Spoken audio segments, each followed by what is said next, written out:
Have you ever tried spiritual practices that felt powerful on the surface but left you feeling spiritually empty? Or have you wondered why, despite rigorous rituals and meditations, your heart still struggles to truly open? Welcome back to the channel. It's a privilege to have you here again. Today, we are delving into one of the most crucial yet often misunderstood elements of spiritual practice, the importance of Bodhicitta, or the awakened heart. This isn't just another concept, it is the soul of the path. No matter what practice you engage in, be it meditation, mantra, yoga, or tantric rituals, if Bodhicitta is absent, the essence of the practice is lost. Let's take a closer look at what Bodhicitta truly is. It's more than just compassion. It's the aspiration to attain enlightenment for the benefit of all beings. This might sound lofty or idealistic at first, but once it's understood, Bodhicitta becomes the deepest and most practical force guiding the spiritual journey. Think of Bodhicitta as the sun that illuminates every other aspect of practice. Without it, even the most advanced techniques become hollow.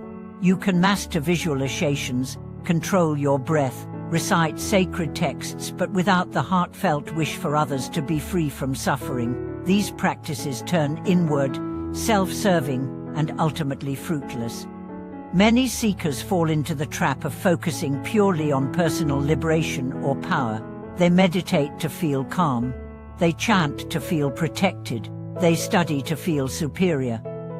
These motivations, though common, are limited. They keep us spinning in circles of ego, masked by the illusion of spiritual progress. But the moment Bodhicitta enters, everything changes. The practice no longer revolves around me and my enlightenment. Instead, every breath, every mantra, every posture becomes an offering, an act of love, a vow to awaken not just for ourselves, but for the sake of all who suffer. Let's explore why Bodhicitta is considered the very foundation of authentic spiritual growth. Imagine two practitioners. One is a brilliant scholar, deeply versed in sacred texts. He can recite volumes from memory, debate the finest points of doctrine, and sits in meditation for hours, yet his heart is closed. He views others as ignorant, beneath him, distractions from his path. The other is a humble practitioner. Her understanding is limited. Her meditation is often distracted, but she begins every session with the intention, may all beings find peace. May my practice benefit others. Her heart aches for those in pain. Her prayers are not for personal gain, but for the liberation of all. Which of the two is truly on the path? In the teachings of the great masters, the answer is clear. It is the second practitioner whose path is true, because her practice is rooted in Bodhicitta. You see, Bodhicitta transforms everything it touches. It turns small actions into sacred rituals. A smile becomes a blessing. A kind word becomes a mantra. Every encounter becomes an opportunity to serve, to uplift, to awaken. Without Bodhicitta, even the most profound teachings lose their power. Techniques like the generation stage, the completion stage, the great perfection, they are not magical in themselves. They are vehicles, and Bodhicitta is the fuel. Without fuel, a vehicle goes nowhere. This is why it's been said over and over in authentic lineage, no matter what you practice, do not abandon Bodhicitta. And yet, it is not easy. True Bodhicitta requires us to go beyond sentiment. It's not about feeling good or appearing kind. It demands that we look deeply into our own selfishness, our fears, our attachments, and willingly let them go, for the sake of others. This kind of letting go doesn't mean losing yourself. It means finding a self so vast that it includes all beings. It means expanding your identity from a me to a we, from separation to unity. Let's look at how Bodhicitta expresses itself in daily life.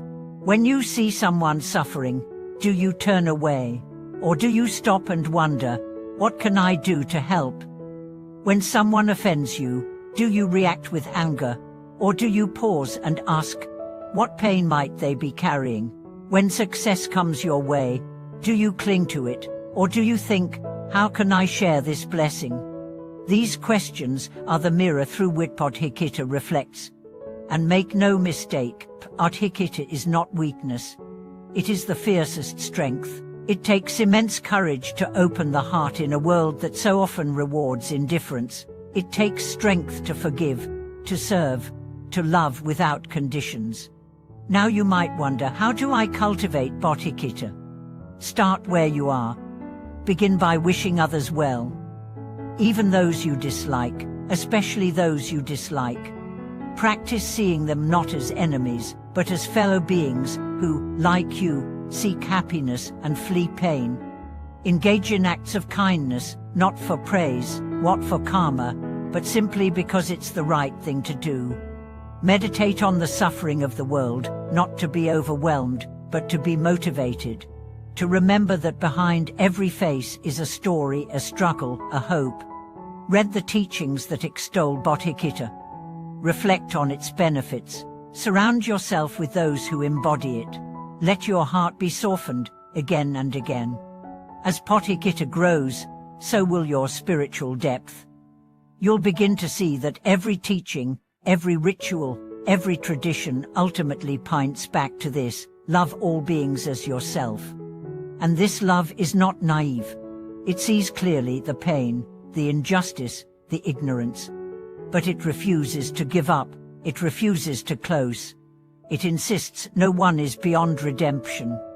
No one is unworthy of love. Bodhicitta is the path of the warrior of light. It is the fire that burns away illusion, the compass that keeps you true, the bridge that connects you to the whole of existence. And in a world that often feels fragmented, divided, and lost, this kind of heart is not just needed, it is revolutionary.